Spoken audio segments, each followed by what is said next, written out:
was a beautiful morning on the island of Sodor. Thomas the Tank Engine's blue paint sparkled in the sunshine as he puffed happily along his branch line with Annie and Clarabelle.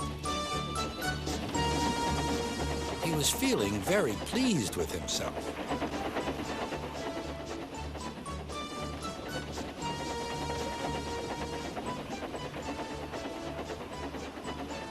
"Hello, Thomas," whistled Percy. "You look splendid." "Yes, indeed," boasted Thomas. "Blue is the only proper color for an engine." "Oh, I don't know. I like my brown paint," said Toby. "I've always been green. I wouldn't want to be any other color either," added Percy. "Well, well, anyway," huffed Thomas, "blue is the only color for a really useful engine. Everyone knows that." Percy said no more. He just grinned at Toby. Later, Thomas was resting when Percy arrived. A large hopper was loading his freight cars full of coal. Thomas was still being cheeky. "Careful," he warned. "Watch out with those silly cars." Go on," muttered the cars. "And by the way," went on Thomas, "those buffers don't look very safe to me." The last load poured down. "Help, help," cried Thomas. "Get me out." Percy was worried, but he couldn't help laughing. Thomas's smart blue paint was covered in coal dust from smokebox to bunker.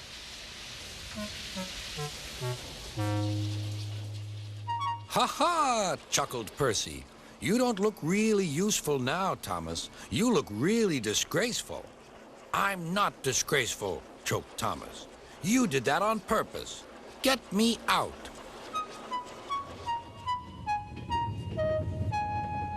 It took so long to clean Thomas that he wasn't in time for his next train. Toby had to take Annie and Clarabelle.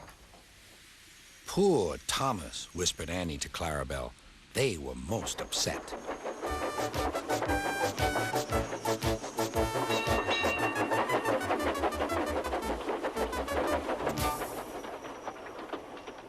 Thomas was grumpy in the shed that night.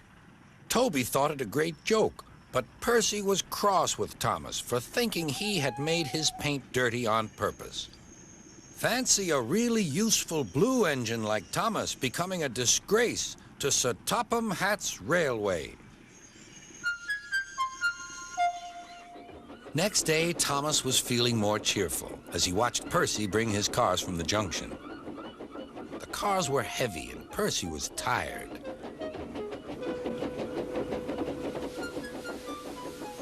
"Have a drink," said his driver. "Then you'll feel better." The water column stood at the end of the siding with the unsafe buffers. Suddenly, Percy found that he couldn't stop. The buffers didn't stop him either. "Oh!" wailed Percy. "Help!" The buffers were broken, and Percy was wheel-deep in coal.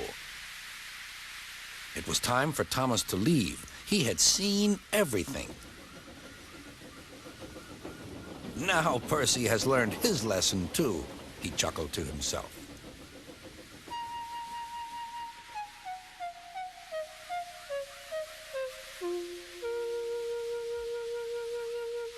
That night, the two engines made up their quarrel.